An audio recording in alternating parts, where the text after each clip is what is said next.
Bapak Ibu yang dikasihi oleh Tuhan, pada renungan singkat siang ini kita akan belajar sebagian dari firman Tuhan, dan sebelumnya kita berdoa.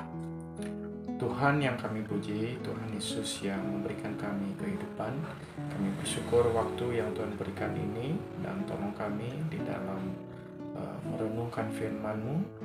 Kiranya Allah yang memimpin dan menolong kami untuk bisa mengerti apa arti firman-Mu, sehingga kami bisa melakukannya. Berkati kami pada siang hari ini. Amin. Pada saat ini kita akan merenungkan dengan tema saling membangun. Diambil dari 1 Tesalonika pasal 5 ayat 1 sampai dengan 11. Tetapi sesuai dengan temanya, di penekanannya yaitu di ayat 11. Saya membacakannya. Karena itu, nasihatilah seorang akan yang lain, dan saling membangunlah kamu seperti yang memang kamu lakukan. Di dalam ayat ini, dia mengungkapkan masalah saling membangun. Kalau kita belajar dari tema ini, bahwa saling itu berarti ada 2 atau 3 orang dalam satu kelompok atau komunitas untuk saling memberikan penguatan untuk membangun. Tentu membangun dalam arti iman kepada kekristenan, iman kepada Tuhan Yesus untuk semakin dekat dengan Tuhan.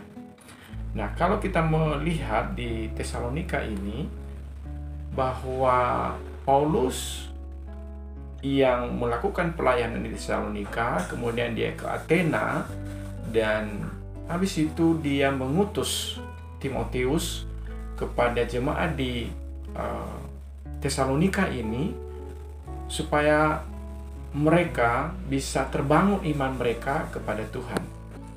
Dan di dalam 5 pasal di 1 Tesalonika ini, maka Paulus banyak memberikan nasihat kepada jemaat di Tesalonika, termasuk di dalamnya itu supaya jemaat di Tesalonika saling membangun di dalam iman kepada Tuhan.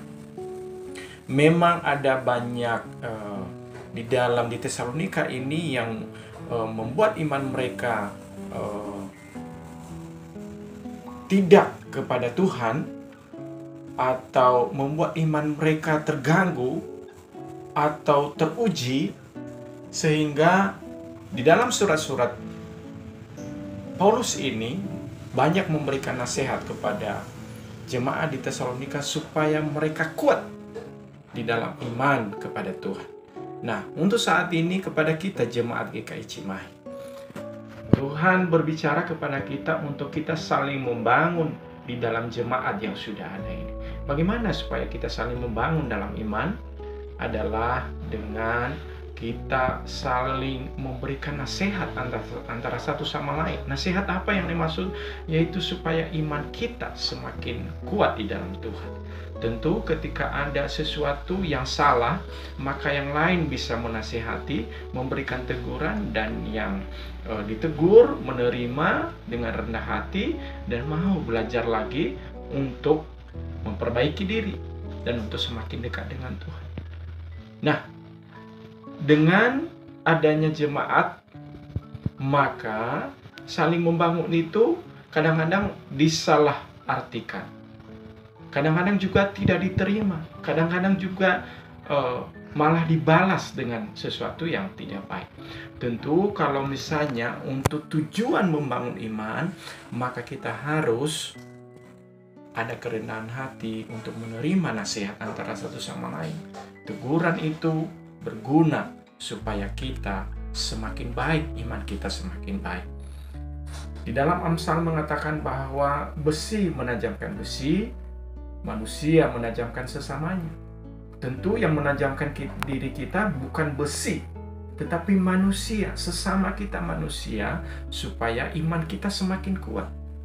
Kita saling menajamkan, kita saling menguatkan, kita saling membangun, kita saling memberikan dukungan antara satu sama lain. Apa yang menjadi kekurangan, apa yang menjadi pergumulan yang lain, kita dukung, kita doakan, kita dukung di dalam pengetahuan, kita dukung di dalam pengalaman, kita dukung dalam berbagai macam hal, sehingga yang lain bisa dikuatkan kembali, dan kembali dia kepada kekuatan, dan dia bisa berhasil di dalam hidupnya, baik dalam segi iman, baik dalam segi ekonomi, baik dalam segi apapun di dalam pekerjaan dan berbagai macam hal. Dengan kita saling membangun, dengan kita saling memberikan dukungan antara satu sama lain, maka iman kita semakin kuat di dalam Tuhan. Itulah yang harus kita lakukan di dalam saling membangun ini. Semoga Tuhan memberkati kita. Amin.